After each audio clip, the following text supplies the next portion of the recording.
అసలు టైం ఎంత అవుతుంది తెలుసా? పడుకోరా మీరు? మీరు పడుకోవట్లే, నన్ను పడుకోనియట్లే. ఎంత అవుతుంది తెలుసా? టైం 2 అయింది. 1 2 అంతే కదా, 1 2 అంతే కదా, దానికెందుకు మరి నానా? అంటే మార్నింగ్ 2 మాయా, 2 AM అవుతుంది. అర్థమవుతుందా? అమ్మా మళ్ళీ మార్నింగ్ అయితే పడుకోలేకపోయిందుకమ్మా, లేచి ఉండొచ్చు కదా. మార్నింగ్ అంటే ఆ మార్నింగ్ కాదు, నీ తెలివి. నోరు మూసుకొని పడుకుంటావా? నేను బయటకు వెళ్ళిపోవాలా? నేను మూసుకొని పడుకుంటా.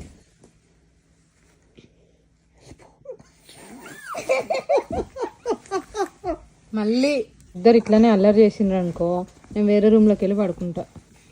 ప్లీజ్ అమ్మా. Bye bye. ఓకే.